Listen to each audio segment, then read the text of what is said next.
Seperti yang disampaikan oleh pembuka kita, Mas Firman, beliau adalah pendiri dari Islamic Online University, jadi bukan internasional tapi memang skalanya akan menjadi global. Basisnya ada di Gambia dan di Indonesia sudah ada perwakilannya, jadi sudah dibuka universitasnya di sini. Dan untuk lebih lanjutnya nanti akan bisa disampaikan oleh salah satu pengurus dari IOU yang sudah ada di Jakarta sini.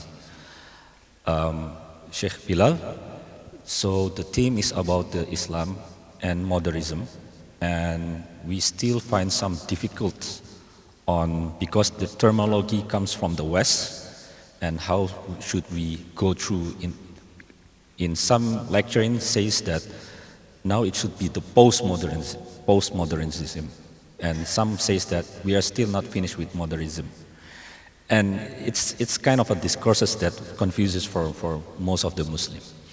And one of the terms in the socio-modernism is the openness and inclusivism, and these two terms is made for most of the Muslims that they cannot open with some other community who has difficulties with their gender identity, something like that. So how should we face with that kind of obstacles forward in the future, in the comings? Because it seems like these two terms, openness and inclusivism, is challenging for Islam, for itself to see how it goes. So I think the time is for you. We have an hour and a half until 11:15 or 11:30 before we conduct Zuhur. So the time is yours, and we have some question and answer open session from the participants from this Jamaah. No, I think they can understand. They're quite passive. Jadi intinya adalah, I'll give some short introduction. Tema hari ini adalah terkait Islam dan modernitas. Dan kita sampai mengalami kesulitan ya berhadapan dengan modernitas yang dibawa oleh wacana Barat. Bahkan sebagian mengatakan bahwa ini sudah eranya postmodern. Sedangkan kita belum tuntas dengan istilah tersebut. Dan syarat di antara menjadi masyarakat modernitas adalah keterbukaan dan inklusivitas. Nah, kata-kata inklusivitas ini pun juga ada dampak yang tidak begitu menyenangkan, karena ada kelompok-kelompok tertentu yang masih memperjuangkan dengan identitas jati dirinya dia, dengan jenis kelaminnya dan sebagainya, untuk agar mereka juga diterima. Nah, ini suatu tantangan tersendiri untuk bagaimana kita berhadapan dengan modern hal-hal tersebut. Dan harapannya kajian ini bisa lebih dalam mengupas tentang Islam itu sendiri menghadapi dengan modernitas. I think that's all from our side. So time for you. Tafadhal.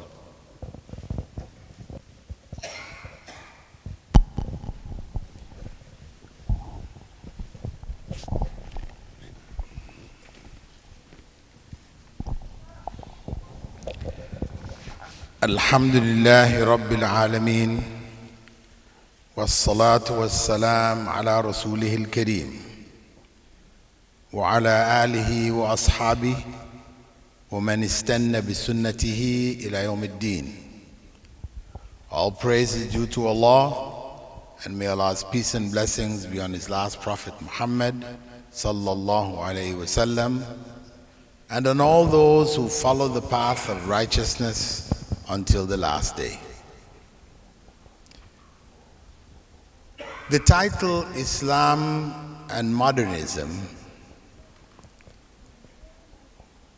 has confused many who try to deal with it as Islam and modernism, where Islam,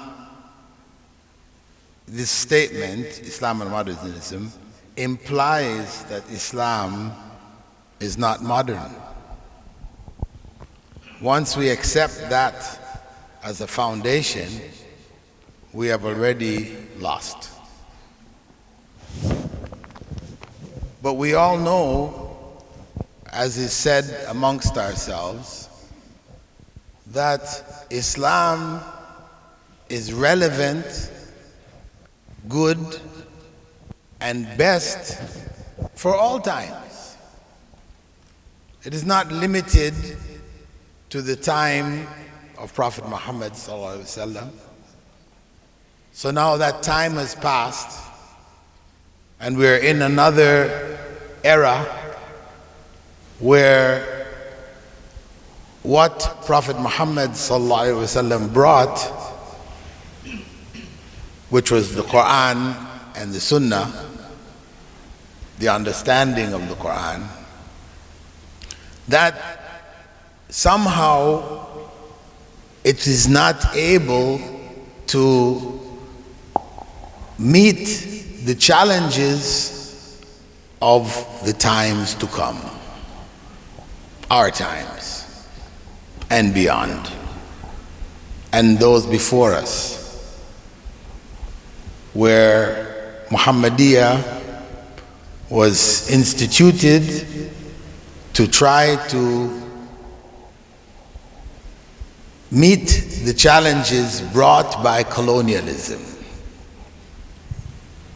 In the past, Islam was the teacher of the world, whether in Spain, Cordova, Spain, or Damascus, etc., the various centers of Islamic learning. We had gathered the knowledge that human beings had received from Allah subhanahu wa ta'ala, indirectly or directly. We had gathered that knowledge and presented it in the Islamic package. Beliau menyampaikan bahwa tema kali ini memang sangat amat membingungkan dan seolah-olah memisahkan dua hal tersebut. Padahal pembaruan itu dibawakan oleh Islam malah dan membawa pencerahan bagi banyak kalangan. Dan semangat tersebut, sepertinya suaranya semakin tinggi ya. Seolah-olah kalau kita harus menerima perbedaan, maka posisi kita adalah kalah dalam hal ini. Padahal Al-Quran ataupun pemahaman terhadap Al-Quran itu dan Sunnah berlaku sepanjang masa ini ataupun di masa yang akan datang, dan itu terabaikan. Istilah era pun juga, sekalipun itu ada periode, dia tidak kengkang oleh waktu, ya. Nah, seolah-olah kalau kita menerima kata-kata tersebut, seolah-olah kita tidak bisa menjawab pada persoalan pada pada hari ini ataupun kedepannya. Beliau pun juga menjabarkan bagaimana Muhammadiyah yang kemudian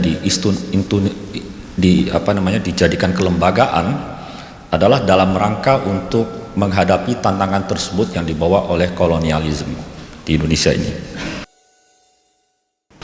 Padahal Islam itu adalah guru kepada dunia yang telah membuka cakrawala pemikiran dunia dengan praktek baik yang telah dilakukan di Spanyol, di Cordova ataupun di Damaskus, ya, sebagai pusat peradaban Islam di sana. Dan beliau menyampaikan bahwa kita tidak bisa, tidak perlu resah dan mempersoalkan hal tersebut. So Islam, having spread from Medina in Saudi Arabia to the rest of the world, gathering knowledge on the way from the various civilizations, countries, regions that Islam came in contact with and absorbed. It didn't colonize, it absorbed. A different approach from colonization. And it ruled India for 1,000 years and ruled Spain for 700 years and became the center of learning for the world. All the great scientists, early scientists from the West, Western civilization as we know it, they all went to Spain or Damascus and studied under Muslim scholars. They didn't invent and bring new ideas, they came and learned. And we had no problem with it. There was no challenge or struggle. Islam offered a solution, and where it was dominant, it ruled. Where it wasn't dominant, it coexisted with the existing regions and empires, etc. So there was no issue of Islam and modernism. It was just Islam. Islam moving, expanding continually over the rest of the world without violently colonizing, subjugating, enslaving populations that they came to. Instead, they were absorbed. Those who ruled the areas that Muslims dominated were from the local people, with a mixture of some of the original Muslims of Arab origin, etc., who brought the message to them. But those who continued the process of educating, etc., were from the local populations. That's how it was. It was natural. There wasn't a conflict. It is only in our time, after the decline of the Islamic empire, the empire of faith, that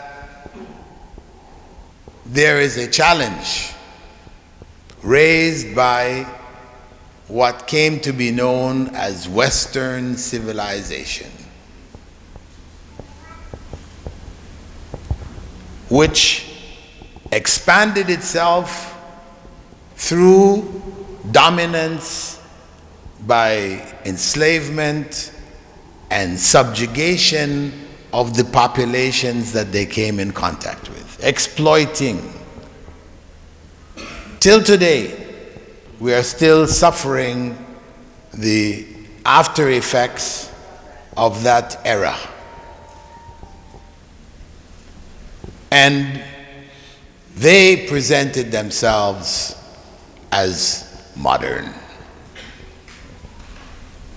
And all other civilizations were backward. And in particular, Islam, because of the fact that Islam was the only civilization that they couldn't dominate completely. So Islam represented the enemy. And they presented themselves as modern inclusive, beneficial to human civilization, and those who were not a part of their vision and mission were considered to be backwards, weak, incapable, needing to be modernized so that they could keep in step with the new civilization of the West.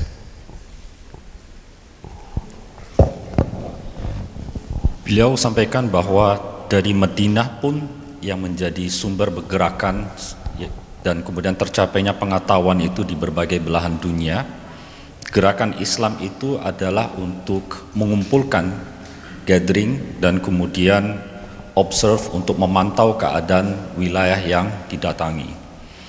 Maka tidak ada pendekatan penjajahan yang seperti dilakukan oleh kolonial. Beda pendekatannya.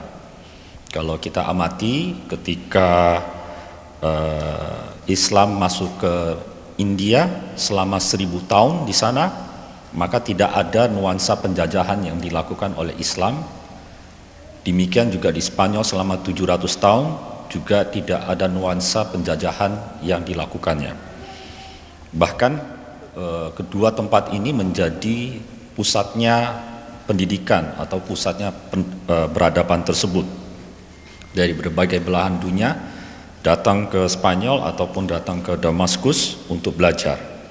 Berbeda dengan Barat yang dimana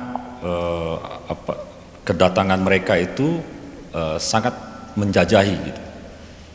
Kalau di Islamnya itu sendiri justru mereka membaur dengan masyarakat yang ada, coexisting, artinya mereka orang setempat, mereka sendiri yang menguasai atau memimpin atas dirinya mereka sendiri, tetapi ada pengaruh-pengaruh terhadap paham Islam yang mereka terima, ya, dan kemudian itulah yang kemudian dijalani.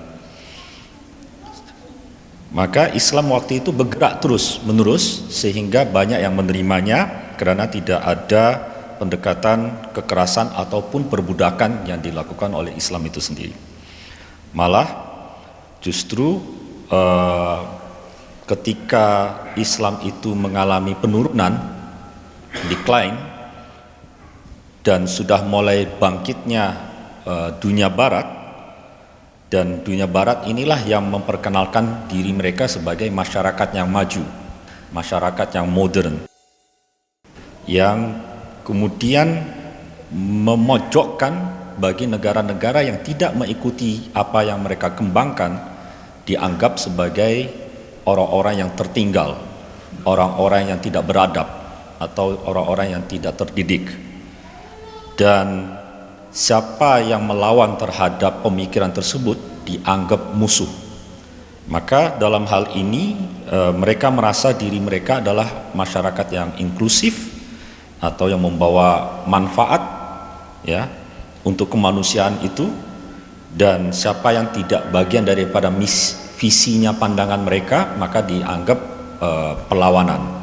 Maka dalam hal ini sebenarnya dilihat bahwa Islam adalah salah satu kelompok yang sebenarnya tidak bisa dijamah oleh mereka. Maka ini menjadi tantangan terberat dan mereka menciptakan suatu pandangan bahwa dengan pendekatan masyarakat sipil yang terbaru ini, kalau tidak diikuti maka dianggap lemah, tidak mampu, dan tidak terdidik. So following the period of Western domination, a new set of rules were developed to govern this new civilization. Though the roots of the civilization were based on biblical texts which provided basic a basic framework for the legal systems, etc. These were cast aside and were replaced by what they called democracy. Democracy became the new legislator, determining right and wrong according to the majority opinion, which in fact made right and wrong unstable, because what is right today can become wrong tomorrow, and what was wrong today can become right tomorrow. So there is no compass stable to guide the civilization through rule of the world. As rulers of the current world, there are no clear-cut principles which can be universally applied. It's about majority rule. And this is what now Muslims are faced with. As Western civilization seeks to further extend and establish its rule, it confronts Islam as a backward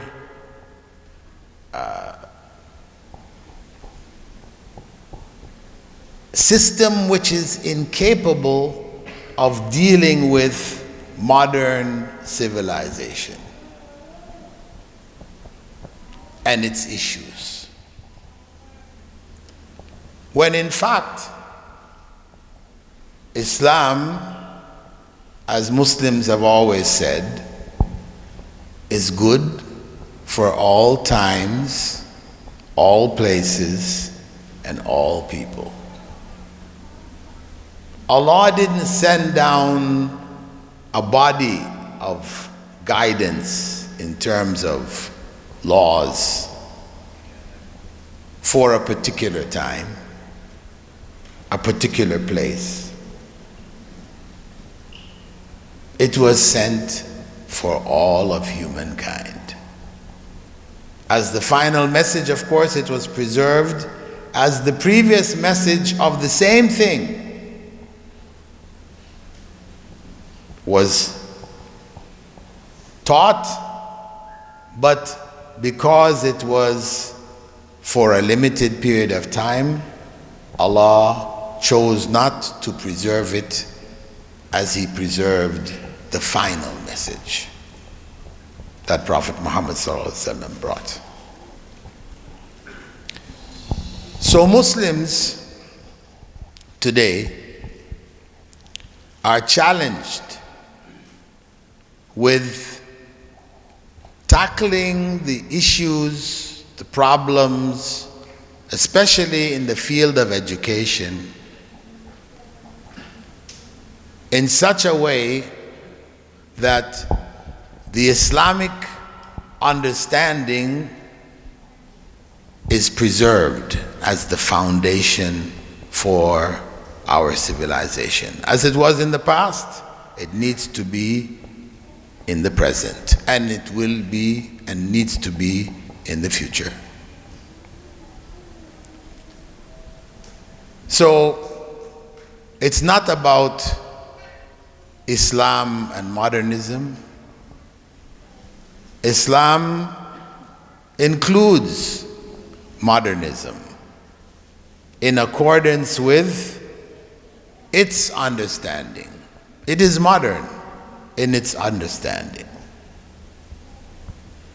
It is ancient in its origins because it began with Adam. But it remains modern, suitable for every place, every time, and every people. That is our reality. And that's what we are required to understand and defend and implement. Mengikuti perkembangan selanjutnya dari dunia barat, bahwa barat telah melakukan dominasi yang begitu kuat dan menciptakan suatu aturan main baru untuk memerintah gaya hidup ya daripada masyarakat sivil itu sendiri, di mana sebagian pada rujukannya mereka adalah dari biblical text ya, untuk kemudian menciptakan suatu hukum yang kemudian hukum tersebut itu diperkenalkan dengan istilah demokrasi. Dan demokrasi inilah yang kemudian menjadi suatu legislatif baru ya untuk masyarakat yang mau memahami tentang modernitas yang dibawa oleh barat. Dan juga menentukan apakah itu benar ataupun salah. Yang sebenarnya demokrasi terkait benar dan salah itu tidak stabil ya. Tidak stabil, dan apa yang dibicarakan tentang kebenaran hari ini itu bisa menjadi suatu kesalahan akan datang. Atau sebaliknya, kalau yang saat ini salah, maka di kemudian hari itu bisa menjadi suatu kebenaran. Dan tidak menjadi sebuah kompas ya, tidak menjadi kompas untuk membimbing bagaimana kehidupan masyarakat sipil itu sendiri. Tidak jelas dalam pemahaman tersebut. Dan aturan ini mengikuti aturan mayoritas ya, majority rules-nya. Jadi bagaimana mayoritaslah yang menentukan apa yang terbaik bagi mereka. Dan inilah yang diperhadapkan oleh Islam.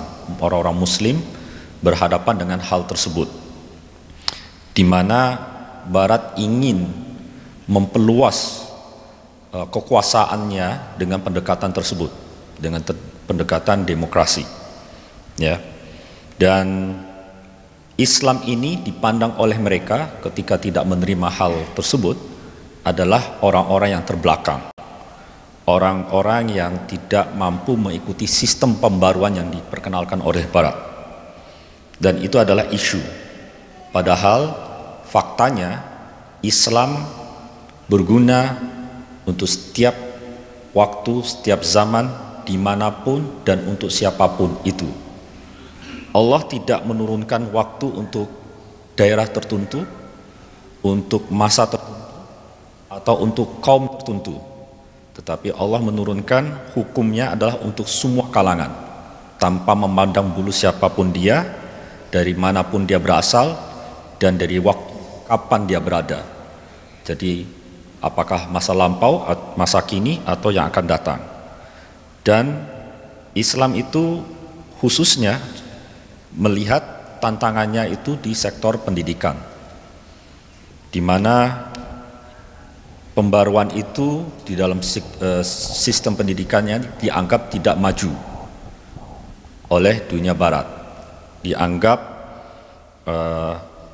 mundur atau terbelakang.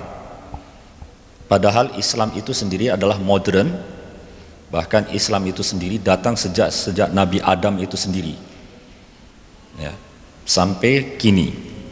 Dan realitasnya kita berhadapan dengan isu yang dikembangkan oleh mereka, dianggap tidak mampu, tidak berdaya, dan tidak punya tawaran yang terbaik terhadap apa yang dibawakan oleh Barat. Padahal tidak demikian. So my brothers and sisters, It is not modern to go from male bathrooms and female bathrooms to 3 kinds of bathrooms. Male, female, and those who don't identify with male or female. This is insanity. That's what it is, pure and simple. It's insanity. It's not modern. It's satanic, not modern. We have many other names for it, not modern. It may have happened in modern times, but simply because it happened in modern times didn't make it modern. Because the concept goes against reality. So, our challenge, Muhammadiyah, which rose in the 20s, and our challenge today remains the integration of Islamic knowledge into the various institutions that educate and guide the society. And this has been a goal, an important goal for the university which I set up, the International Open University,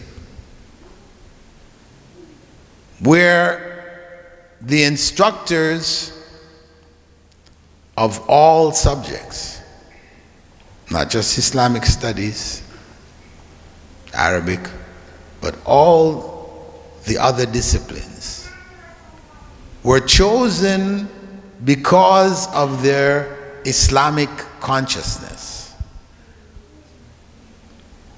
and their commitment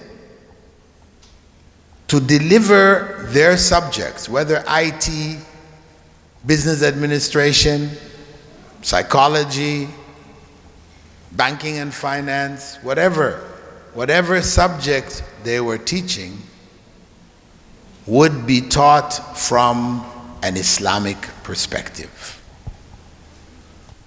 It should be there in every class. Not there once a week, occasionally, but there in every class, because Islam is relevant. And that's what we have a struggle in the society to deal with today. We need to bring back that relevance, because it got lost. When we had the Quranic recitation here, beautiful recitation, Jazakumullah khair, my brother. But for the vast majority of you, it was music. Because you didn't know what it said. What he recited, you have no idea what it was about, what Allah is saying there. You enjoyed the beauty of his voice. And that's what Quranic recitation has become. Islamic music. And that is not what the Quran was meant to be. And that's why I would advise Muhammadiyah to establish in all of its occasions, etc., that whenever the Quran is read, the translation in Bahasa is read along with it. Because the goal of the recitation of the Quran is guidance. Allah called it Hudan lil Muttaqeen. Guidance for those who fear Allah. How can you be guided by what you don't know?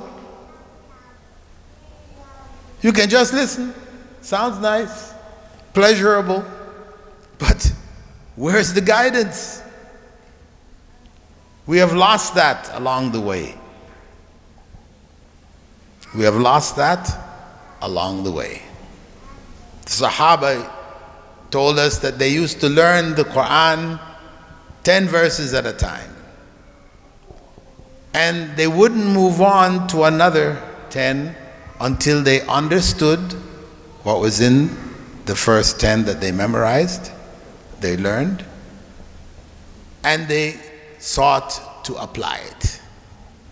They said, we learned Iman and Amal Salih at the same time. That combination was there. And this is where we have deviated from that original path.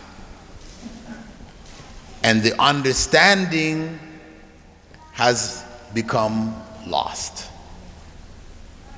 It's left to particular individuals, the ulama, and the masses of the people remain ignorant and accept that ignorance. So we need to change this. We need to make the Quran and the Sunnah relevant in the lives of the members of our civilization, the civilization of faith. We need to bring it back into our schools, bring it back into all of our educational institutions, so that whatever is written, whatever is documented, etc., when we look at the writings of the great scholars of the past, of Andalusia, Damascus, etc., we see them discussing optics. Ibn al-Haytham, discussing optics, how light is refracted and everything. But every sentence there's some mention of Allah. The connection is there. A verse from the Quran may be mentioned, a hadith mentioned in their manuscripts. That's how they wrote, because that's how Islamic knowledge was infused into the knowledge of that civilization, of which we are the remnants at the end in our time. But we need to revive this way and make it the way for Muslims forward, which is modernizing it, bringing it back up to the standard that it should have been, reviving it, and using it to find the solutions of the problems of our times, and to provide the guidance for our various countries, hoping that some point in the future we will all come back together again, as we were in the past, from Philippines, Indonesia, to Spain, Senegal, France. We were one nation.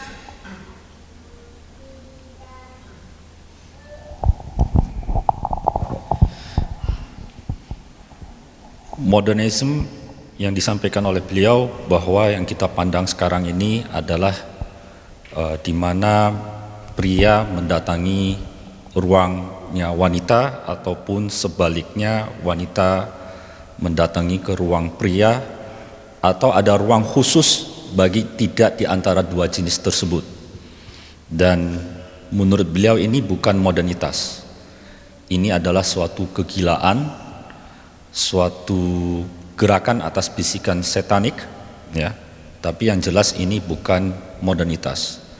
Dan memang kejadian ini terjadi di zaman saat modernitas seperti ini, tetapi tidak mewakili modernitas tersebut. Dan tantangan kita ini adalah kemudian melihat mengintegrasikan pengetahuan Islam di berbagai setiap kelembagaan yang membimbing masyarakat itu sendiri, baik pendidikan di sekolah ataupun di universitas dan sebagainya.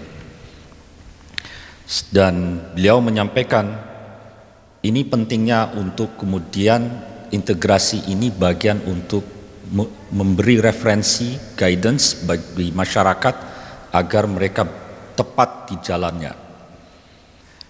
International Open University, ya, dengan ada para pengajarnya, instrukturnya, mereka memiliki asas yang kuat terhadap pemahaman Islam, memiliki kesadaran yang kuat, dan memiliki komitmen untuk menyampaikan itu di berbagai macam mata kuliah, apakah itu IT, apakah itu bisnis, administrasi bisnis, apakah itu psikologi ataupun perbankan, ya, apapun pelajaran tersebut diperkenalkan dari sudut pandang Islam dalam proses pembelajaran. Dan di setiap kelas itu sangat penting sekali, tidak bisa dilakukan kadangkala, tetapi senantiasa harus diperkenalkan, karena Islam itu sangat relevan dengan setiap pembelajaran yang disampaikan. Beliau menyampaikan terkait pembacaan Al-Quran tadi yang kita sama-sama menyimak, tidak akan ada artinya kalau kita tidak memahami makna apa yang dibaca. Itu hanya menjadi suatu lantunan musik saja, menjadi keindahan di telinga bagi kita. Padahal Quran diturunkan untuk difahami, menjadi hudal lil muttaqin, menjadi penunjuk bagi orang-orang yang bertakwa. Bagaimana itu bisa menjadi penunjuk? Tentunya harus difahami. Jangan sampai kita hilang dalam jalannya atau dari penunjuknya. Para sahabat dahulu, mereka menghafal 10 ayat pertama sebelum mereka lanjut. Dan mereka tidak akan melanjutkan hafalan tersebut kalau mereka tidak menyempurnakan pemahaman mereka, mengimani dengan baik, dan mengamalkan secara bersamaan. Maka ketika mereka sudah menguasai baik ayat tersebut, maka mereka akan lanjut ke ayat berikutnya. Jadi ini agar tidak terpisah dari jalur yang sebenarnya. Jadi tidak hilang pemahaman kita terhadap apa yang dibacakan. Para hari ini yang memahami Al-Quran itu hanya segelintir orang, dan itu adalah para ulama. Padahal harapannya Al-Quran ini bisa difahami oleh semua kalangan. Ya.